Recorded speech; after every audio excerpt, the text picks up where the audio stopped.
5월 12일 글로벌 마켓 헤드라인입니다. 미국의 4월 소비자 물가지수 CPI가 전년비 8.3% 오르며 예상을 상회했습니다. 미국의 4월 근원 CPI는 전년비 6.2% 올라 예상치를 웃돌았습니다. 달러화 가치가 CPI 발표 후 급반등해 20년 만에 최고 수준을 기록했습니다. EIA 주간 원유 재고가 848만 7천 배럴 증가했습니다. 비트코인 3만 달러 선이 다시 붕괴된 가운데 주요 가상화폐가 일제히 급락하고 있습니다. 우크라이나 가스관 가동 중단에 유럽 천연가스 가격이 상승하고 있습니다. 테슬라 주가가 급락하며 머스크의 트위터 인수가 불투명해지고 있습니다. 쿠팡의 1분기 주당 순손실이 0.12달러로 집계되며 예상치를 대폭 상회했습니다. 현재 시간 외 거래에서 20% 급등하고 있습니다.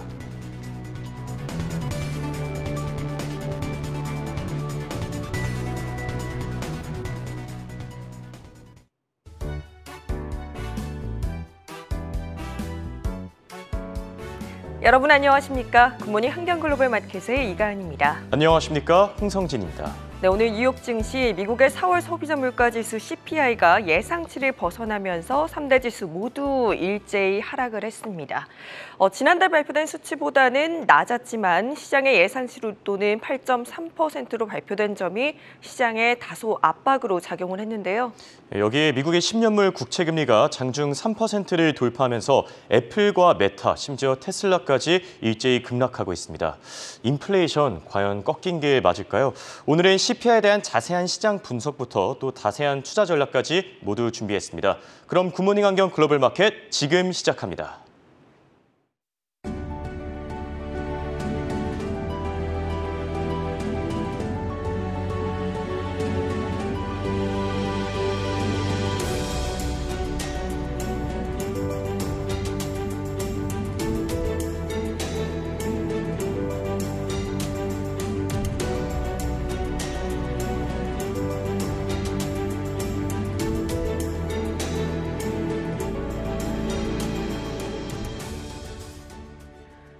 오늘 뉴욕 증시 변동성 큰 장세를 보였습니다. 장 초반에는 상승 흐름을 보이나 했지만 3대 지수 모두 하락 전환해서 하락폭을 키워갔는데요.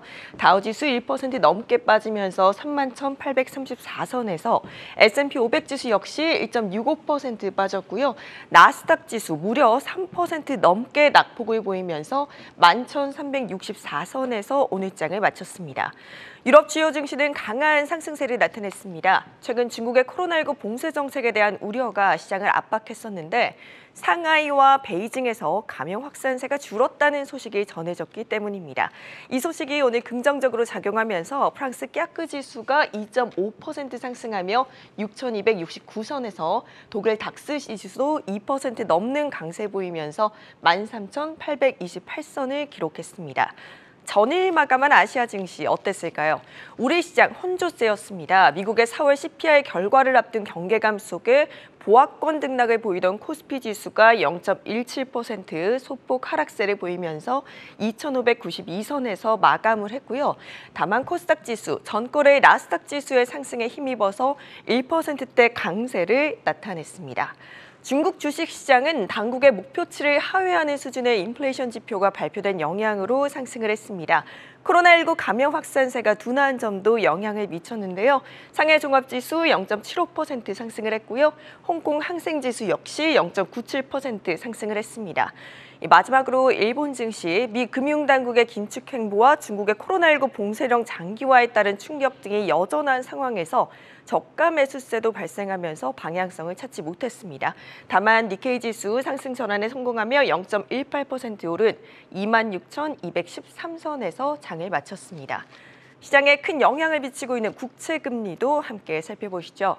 10년물 금리는 미국의 4월 CPI 발표 직후 3%를 넘어섰는데요. 다시금 하락 전환해서 2.93%대에서 거래가 됐고요. 연준의 통화정책에 민감한 2년물은 상승폭을 보였습니다. 오늘 상승하면서 2.65%대 기록을 했습니다. 더 자세한 시장 상황 미래에셋증권 미디어 콘텐츠 본부 서상영 본부장과 살펴보겠습니다. 안녕하십니까? 네, 안녕하십니까? 네, 미국 지금 4월 CPI 결과가 시장에 큰 영향을 미친 것 같습니다. 전반적인 시장 상황 어떻게 보셨나요? 일단 미국 증시는 근원 물가지수가 예상을 상회하자 혼조세로 출발을 했습니다. 여전히 강한 인플레이션 압력에 연준의 공격적인 금리 인상 의지가 높다는 점이 기술주 중심 매물 출회로 이어졌기 때문이고요. 여기에 높은 수준의 물가로 소비 감소 가능성이 부각되자 스트리밍을 비롯한 소비 관련 업종도 하락을 했습니다. 더불어 암호화폐 시장의 급락에 따른 관련 종목의 부진이 지속되자 투자 심리 위축 속 나스닥이 3.2% 하락 마감을 했습니다. 네, 지금 오늘 발표된 4월 CPI 결과에 대한 자세한 분석 그리고 앞으로의 증시 전망까지 부탁드릴게요. 일단 미국의 4월 소비자 물가 지수는 전년 대비로 8.5% 상승해서 8.3%로 이제 둔화가 되었고요. 근원 소비자 물가 지수도 전년 대비 6.5%에서 6.2%로 둔화가 되었습니다. 세부 항목을 살펴보면 에너지와 중고차 가격이 하락했지만 식품가, 주거 비용, 신규 차량이 상승을 해서 물가 상승을 견인했습니다. 이러한 발표로 인플레이션이 정점에 이르렀다고 볼 수가 있지만 예상을 상회하는 수치와 물가의 3분의 1을 차지하는 주거 비용이 임대료 중심으로 1991년 이후에 가장 빠른 속도로 상승을 해서 높은 수준을 유지한다는 점에서 연준의 금리 인상 속도가 느려질 가능성은 약화되었다라고 보시면 될 것 같습니다. 여기에 인플레이션 피크아웃에 대한 전망은 유지하나 임대료 및 식품 가격 상승에 따른 생활비 위기와 그로 인한 경기 둔화 우려가 부각되었으며 이 영향으로 스트리밍, 외식, 레저, 항공, 인테리어 등 일상생활과 관련된 업종이 하락한 점도 특징입니다. 높은 수준의 물가로 인해 연준의 공격적인 금리 인상 기조가 크게 완화될 가능성이 기대와 달리 약화되자 기술주, 소프트웨어, 반도체 업종 또한 부진을 보이면서 나스닥의 하락을 부추겼고요. 한편 이제 암호화폐 시장이 급락한 점도 주식시장에 부담으로 작용을 했습니다. 코인베이스가 부진한 실적을 발표를 했고 특히 활성 고객 수와 거래 금액이 감소하며 관련 시장에 대한 불안 심리가 높아진 가운데 소비자 물가 지수 발표를 소화하면서 비트코인이 3만 달러를 하회했고요. 그 외 품목 또한 급격한 하락세를 보이는 등 패닉셀의 움직임이 유입되었습니다.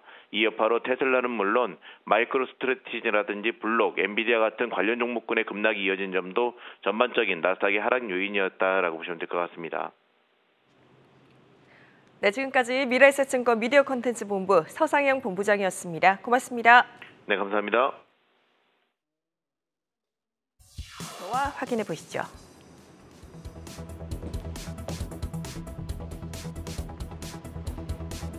네, 현재 시간 5월 11일 수요일 미증시 특징주 마감 상황 짚어보겠습니다. 소비자 물가지수가 예상보다 높게 나오면서 시장이 도로 긴장을 하자 기술주 오늘장에서 다시금 어려움을 겪고 있습니다. 투자자들이 성장주로부터 빠져나가는 상황 속에서 이날 아마존이 3% 넘게 떨어졌고요. 애플 또한 5% 이상 낙폭 보였습니다. 한편 구글은 첫 스마트워치인 픽셀워치를 공개했습니다. 이번 가을부터 판매가 가능하며 애플워치에 대한 대항마로 자리 잡을지 지켜보셔야겠습니다.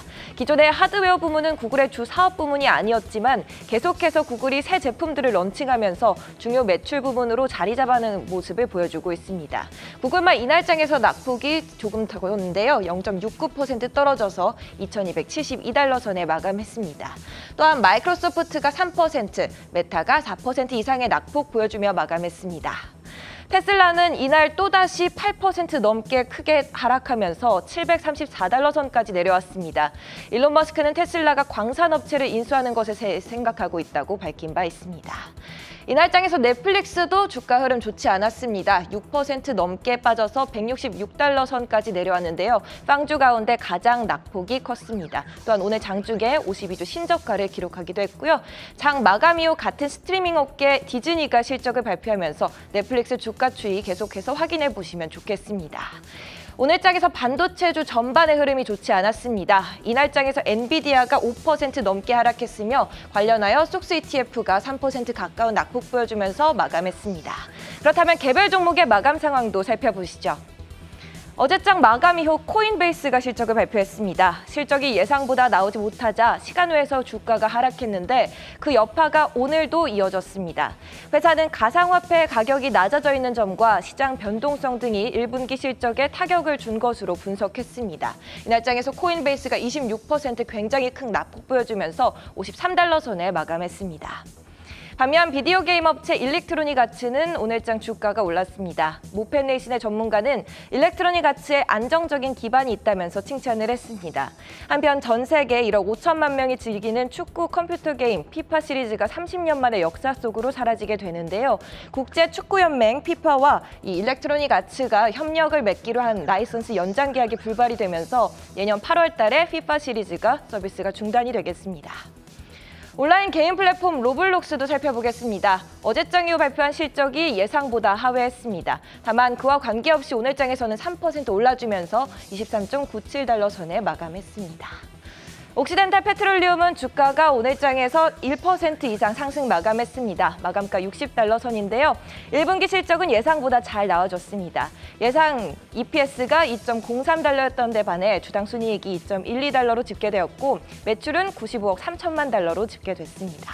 한편 오늘장에서 유틸리티와 에너지 섹터가 좋은 흐름 보였습니다. 대표적으로 엑슨모빌 보실 텐데요. 2% 상승하면서 86달러 선에 마감했습니다.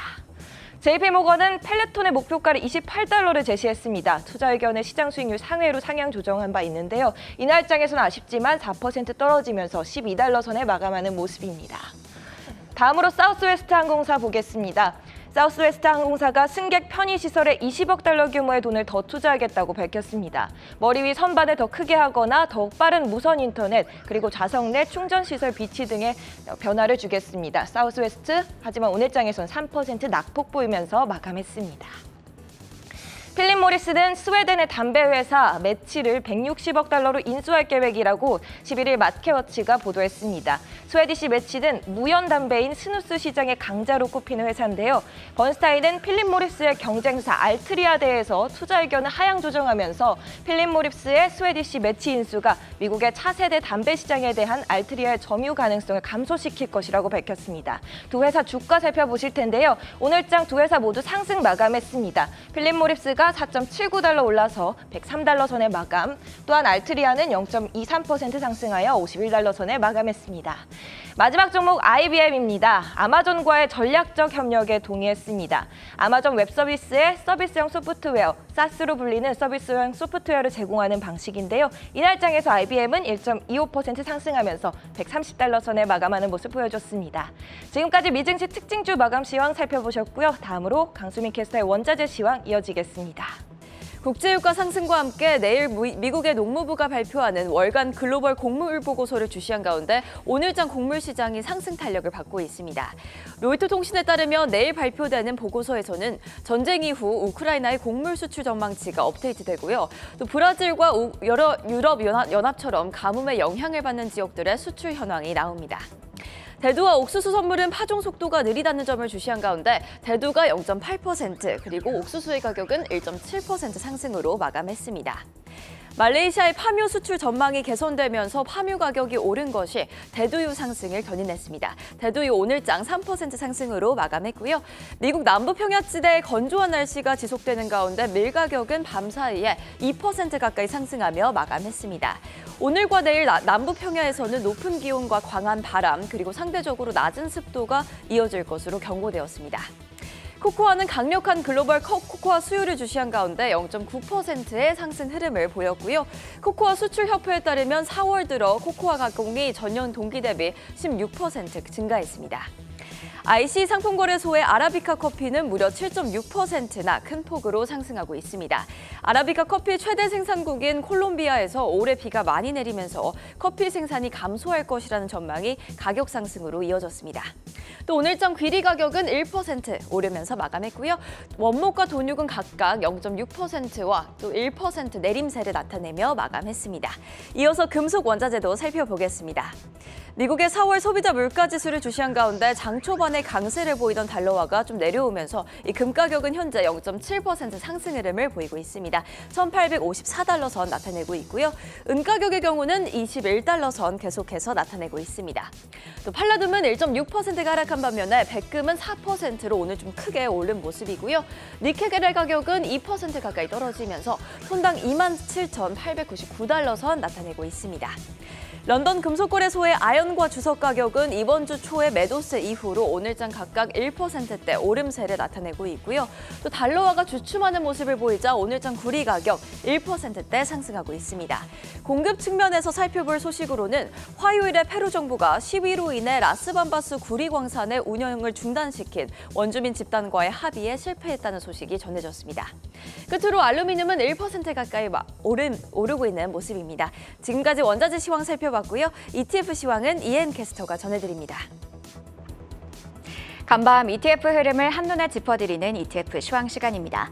오늘 장에서 에너지 기업과 커피 관련 ETF는 상승했는데요. 하지만 가상화폐 기업과 청정에너지 기업은 약세 보였습니다.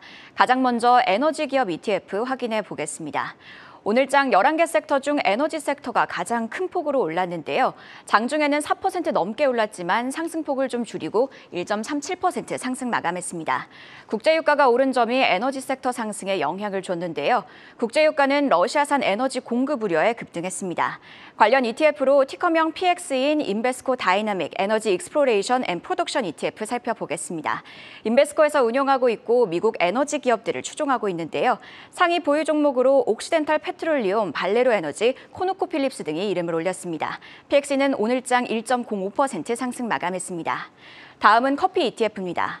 앞서 원자재 시황에서도 전해드렸는데요. 오늘장 커피 선물은 약 7% 급등했습니다. 세계 최대 아라비카 커피 생산국인 콜롬비아에서 라니냐로 생산량이 감소할 거란 전망이 나오자 이렇게 오른 건데요.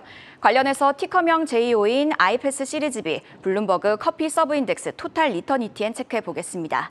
바클레이즈에서 운용하고 있고 커피 선물을 따라가고 있는데요. 오늘장 6.09% 올랐습니다. 하락한 ETF 살펴보겠습니다. 먼저 가상화폐 기업 ETF 확인해 보시죠. 비트코인은 현재 약 6% 내려서 3만 달러 선 아래로 내려왔는데요. 따라서 비트코인과 밀접한 관계가 있는 기업들 역시 약세 보였습니다. 코인베이스가 예상을 밑도는 실적을 발표한 점도 해당 기업들에게 악재로 작용했는데요. 코인베이스의 거래량이 급감한 점이 큰 영향을 줬습니다. 배런스는 코인베이스의 실적을 분석하며 가상화폐 겨울이 찾아왔다고 표현하기도 했는데요. 관련해서 티커명 BITQ인 비트와이즈 크립토 인더스트리 이노베이터스 ETF 살펴보시죠. 비트와이즈에서 운용하고 있는데요. 가상화폐 관련 기업들을 따라가고 있습니다. 약 14% 하락 마감했습니다. 다음은 청정에너지 ETF입니다. 청정에너지 섹터는 러시아와 우크라이나 전쟁으로 에너지 위기가 부각되자 대체제로 주목받으면서 오른 바 있는데요. 하지만 오늘장 청정에너지 기업들은 내렸습니다. 청정에너지 저장회사죠. 에너지볼트홀딩스는 오늘장 3% 내렸는데요. 이외에도 리튬 개발 회사인 스탠다드 리튬과 히토류 생산 기업인 MP 머터리얼스는 약 5%씩 밀렸습니다. 관련 ETF로 티커명 PBW인 인베스코 윌더힐 클린 에너지 ETF 살펴보겠습니다. 인베스코에서 운용하고 있고 청정 에너지와 관련된 기업들을 따라가고 있는데요. 오늘장 약 7% 밀렸습니다. 지금까지 ETF 시황이었는데요. 이어서 오늘장 실적을 발표한 기업들의 실적 발표 내용도 확인해 보시죠.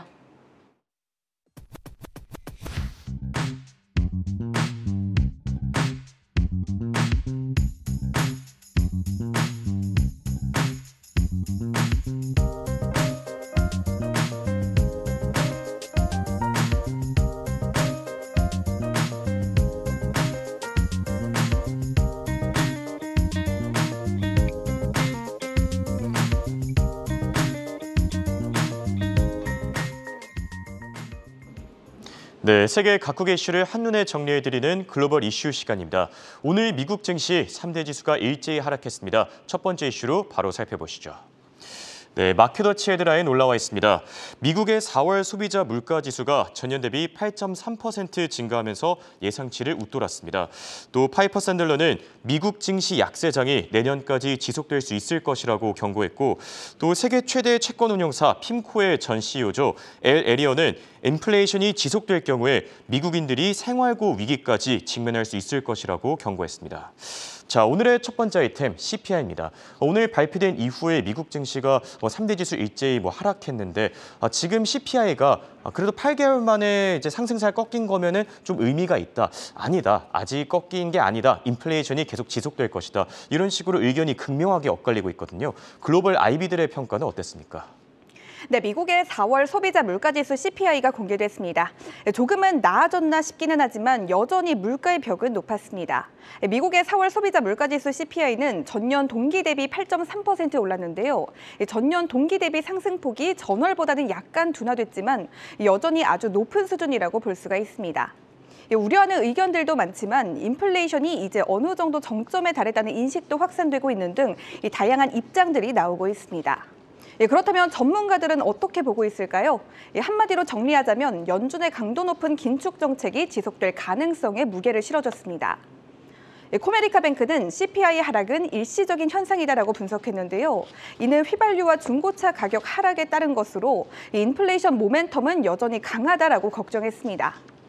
따라서 연준은 최대한 빨리 중립 수준으로 금리를 인상하는 것 외에는 선택지가 거의 없다라고 단언했습니다. 캐피털 이코노믹스도 인플레이션 압력이 여전히 강하고 이는 연준이 적어도 빅스텝은 이어갈 것이라고 보면 된다라고 주장했습니다. 다만 코메리카 뱅크에 비해 일부는 긍정적인 부분을 시사하기도 했는데요. 앞으로 CPI는 4월을 시작으로 지속적으로 떨어지기 시작할 것이다라고 언급했습니다. 그 이유에 대해서는 기저 효과가 그래도 개선될 것이고 공급 부족이 완화될 것으로 보이기 때문이라고 설명했습니다. 그래서 지금은 빅스텝에서 벗어날 수는 없지만 상황이 조금 더 나아진다면 연준이 조금은 더 유한 정책을 펼칠 가능성도 있다고 말했습니다. 찰스 슈왑과 ING 그리고 PNC도 결을 같이 했습니다. 인플레이션이 연준의 목표치인 2%로 빠른 시일 내에 돌아갈 수 있을지도 의문이다라고 평가했는데요. 상품 가격의 하락은 서비스 가격 상승으로 상쇄되기 때문에 물가가 쉽게 잡히지는 않을 것이다라고 했습니다. 또 우크라이나 전쟁과 중국의 봉쇄령과 같은 요인도 장기화될 것으로 보이기 때문에 특히 에너지 가격에 계속 압력을 줄 것이다라고 걱정했습니다. 네, 8개월 만에 상승세가 꺾이긴 했지만 그래도 아직까지 높은 수준을 유지하고 있는 만큼 앞으로 연준이 어떤 행보를 보일지 주목이 되고 있고요. 이어서 로이터 통신의 헤드라인 살펴보시죠. 네, 개별 기업 이슈들이 올라와 있습니다. 구글이 유럽연합 언론사 300곳에 뉴스 사용료를 지불할 예정이라고 밝혔고 또 필립 모리스가 담배 회사 스웨디시 매치를 인수했습니다. 마지막으로 유럽연합은 항공기 내 마스크 의무 착용 권고를 해제할 예정이라고 밝혔는데 이 구글의 뉴스 사용료 사실 몇 년 동안 지금 법정 다툼이 이어졌습니다. 지불을 할지 말아야 될지. 하지만 이번에 결국에 언론사 300곳에 이제 지불하기로 합의를 했죠. 네, 맞습니다. 그간 유럽의 언론사들과 저작권 분쟁을 벌였던 구글이 결국 일부 EU의 언론사들의 뉴스 사용료를 내기로 결정했습니다. 독일과 프랑스, 네덜란드와 아일랜드, 헝가리와 오스트리아 등 EU 회원국 6개의 언론사 300곳 이상과 뉴스 사용료 지불 계약을 체결했는데요. 다만 얼마를 지불할지는 공개되지 않았습니다. 구글이 이번 결정을 내린 건 2019년에 EU가 저작권 규정을 획기적으로 개정했기 때문으로 볼 수가 있습니다. 새 저작권 규정은 음악인과 연주자 혹은 작가와 뉴스 발행인 등 이 언론인들의 저작물이 구글을 비롯한 온라인 플랫폼에서 소비되고 있다면 이 플랫폼 측이 저작권자에게 비용을 내도록 하는 것을 골자로 하고 있습니다. 세계 각국의 언론사들이 저작권 규정을 강력하게 요구해 왔었고요. 이후 EU뿐 아니라 다른 나라에서도 이 속속 뉴스 사용료 지불을 의무화하는 규정들이 생겨났습니다. 이 언론사들은 당연히 이 구글의 뉴스 사용료를 요구했지만 쉽게 받아들여졌던 건 아닙니다. 프랑스 신문협회는 이 구글이 뉴스 사용료를 내는 것을 거부하자 2019년 11월 자국 공정거래위원회에 이 시장 지배적 지위 남용으로 구글을 제소하는 일이 벌어지기도 했습니다. 당시에도 구글 측은 항소했다가 패소한 바가 있습니다. 네, 구글의 뉴스 사용료 이슈 체크해봤고요. 이어서 스웨디시 매치, 좀 생소한 분들이 있을 것 같습니다. 이번에 필립 모리스가 이 스웨디시 매치를 인수하면서 오늘 주가가 4% 넘게 올랐는데 해당 이슈도 같이 전해주시죠. 네, 담배 시장의 선두주자인 필립 모리스가 다국적 담배 회사인 스웨디시 매치를 인수합니다. 스웨디시 매치 낯선 분들도 많을 텐데요. 사실 스웨디시 매치는 무연 담배인 스누스 시장의 강자로 현재 꼽히고 있습니다. 필립 모리스는 스웨디시 매치 한 주당 106 스웨덴 크로나의 현금을 지불합니다. 9일 기준 스웨디시 매치 종가에 39.4%가량의 프리미엄을 얻는데요. 이 스웨디시 매치는 오늘장에서 즉각 급등했습니다. 총 규모는 약 160억 달러고요. 한화로는 무려 20조 3천억 원에 달합니다. 필립 모리스는 전통적인 담배가 인기를 잃어가고 있다고 판단했는데요. 이에 대비해 이 아이코스 가열식 시스템을 개발하는 등 새로운 성장 동력 모색에 적극적으로 나서고 있습니다. 지난해에는 영국에 본사를 둔 흡입기 회사인 백추라를 10억 달러에 인수하기도 했습니다. 네, 기업들의 인수 소식까지 체크해봤습니다. 다음은 CNBC 헤드라인입니다. 네, 구글이 스마트워치를 출시하면서 애플과의 경쟁이 본격화되고 있고 또 비트코인 3만 달러 선이 붕괴됐습니다. 고점 대비 무려 55% 폭락한 상황입니다. 마지막으로 미국 재무부는 스테이블 코인을 규제할 필요가 있다면서 변동성이 심각하다라고 밝혔는데 아무래도 최근 테라의 스테이블 코인을 둘러싼 이 이슈가 재무부에도 좀 영향을 끼치지 않았을까 이렇게 평가가 되고 있고요. 돌아와서 구글의 이번 결정, 애플과 이제 양대 구도로 가겠다라고 볼 수 있겠는데 어떤 내용들이 나왔습니까? 네, 구글 연례 개발자 컨퍼런스가 개최됐습니다. 구글의 검색 서비스는 물론이고요. 이 운영체제와 기업용 서비스를 아우르는 개방형 웹 기술에 대해 이 개발자에게 소개하는 행사인데요. 이번에는 현재 개발 중인 차기 운영체제 안드로이드 13의 주요 기능과 특징을 소개했습니다. 거듭 강조한 핵심은 연결성이었습니다. 우선 구글은 스마트워치 시장을 본격적으로 공략한다고 밝혔습니다. 현재 스마트워치 시장은 애플이 거의 독점하고 있는데요. 이 애플과의 경쟁을 본격화할 것으로 보입니다. 이를 위해 웨어 OS에 대한 지원을 확대합니다. 라인이나 카카오톡과 같은 메신저 애플리케이션은 당연하고요. 스포티파이와 아디다스 러닝, 그리고 사운드 클라우드 등 일상생활에 유용한 앱을 웨어 OS 생태계에 추가할 계획입니다. 구글은 갤럭시 워치 4 시리즈를 시작으로 우리나라 삼성전자의 갤럭시 워치에 구글 어시스턴트를 처음 적용한다고 발표해 화제가 되기도 했습니다. 갤럭시 워치 4 제품군에는 AI 음성 인식 기능인 구글 어시스턴트를 적용해 음성 기반의 사용자 경험을 제공하는데요. 쉽게 예를 들자면 자전거를 타면서 가까운 식당의 위치를 갤럭시 워치 4에 묻고 바로 경로를 안내받을 수가 있습니다. 앞으로 구글은 단순히 스마트폰과 태블릿 PC를 넘어 TV와 자동차, 헤드폰과 스피커, 그리고 노트북까지 다양한 안드로이드 기기 간 연결을 통해서 이을 전망입니다. 또 전자지갑 기능인 구글 월렛도 공개했습니다. 신용카드나 직불카드는 물론이고요. 백신 접종 내역을 포함한 각종 증명서, 관람권이나 탑승권, 포인트카드와 학생증, 그리고 심지어 운전면허증까지 다양한 디지털 증명서를 통합해 보관할 수가 있습니다. 단순 보관 기능 외에도 일상생활에도 접목합니다. 해당 서비스는 40개국을 대상으로 출시를 준비하고 있고요. 구글페이를 지원하는 국가에서는 월렛과 페이 앱이 통합될 예정입니다. 네, 상당히 돋보이는 포인트들이 많았던 것 같은데 안드로이드 사용자들한테는 상당히 기분 좋은 소식이 아닌가 생각됩니다. 마지막으로 월스트리트저널의 헤드라인까지 확인하겠습니다. 네, 원자재 관련 이슈들이 올라와 있네요. 우크라이나가 러시아산 천연가스 공급 중단을 선언했습니다. 또 이에 대한 여파로 오늘 유럽의 천연가스 가격이 6% 넘게 뛰면서 추가 상승 우려가 이어지고 있고 마지막으로 미국의 EIA 주간 원유 재고가 848만 7천 배럴 증가하면서 예상치를 대폭 상회했습니다. 다만 해당 소식에도 불구하고 오늘 WTI 가격 그리고 브렌트 가격은 모두 상승하고 있습니다. 돌아와서 우크라이나 이번 결정, 사실 전쟁이 장기화되는 가운데 그동안에는 천연가스 공급을 중단하겠다 이런 발언을 내놓지는 않았거든요. 하지만 오늘은 돌연 이렇게 입장을 바꿨습니다. 어떤 이유에서였습니까? 네, 우크라이나가 유럽으로 공급되는 러시아산 가스의 일부를 차단했습니다. 독일을 비롯해 EU의 주요국 경제의 핵심적인 역할을 하는 이 러시아산 천연가스는 우크라이나를 경유하는 가스관을 통해서 전쟁이 발발한 이후에도 지속적으로 공급돼 왔습니다. 구체적으로 살펴보면 우크라이나 가스 운송 시스템 운영자인 GTSOU는 가스관 주요 연결 지점의 가동을 중단하기로 결정했고요. 그 이유는 점령군 간섭이었습니다. 그런데 이 설비는 유럽으로 들어가는 천연가스의 약 3분의 1 규모를 다루고 있기 때문에 큰 충격으로 다가오고 있습니다. 우크라이나는 대신 수자 연결 지점을 통해 유럽으로 천연가스를 공급할 계획이라고 전했는데요. 일단은 유럽의 가스관이 잘 연결돼 있기 때문에 당장 타격을 받는 나라는 없을 것이라는 평가가 나오고 있습니다. 하지만 장기화된다면 겨울이 오기 전에 가스 저장 설비를 충분히 채우지 못하면서 겨울철 가스 대란이 올 수 있다고 우려했습니다. 전문가들은 유럽이 러시아산 가스 대신 다른 가스로 갈아타는 계획에 박차를 가할 수도 있다고 전망하고 있습니다. 해당 소식으로 유럽의 천연가스 가격은 급등했지만 이후 내림세로 돌아섰습니다. 대신 국제유가와 함께 러시아산 천연가스의 대체제로 부상하고 있는 미국산 천연가스의 가격이 널뛰고 있습니다. 전쟁은 장기화 국면으로 접어들 것으로 보입니다. 현재 서방 국가들이 지원한 무기들이 전쟁의 최전선에 배치돼 러시아와 충돌할 것으로 전해지기도 했고요. 우크라이나에서는 민간인 살해 등 전쟁 범죄라는 명목하에 기소된 4명의 러시아 군인들에 대한 재판이 시작되는데요.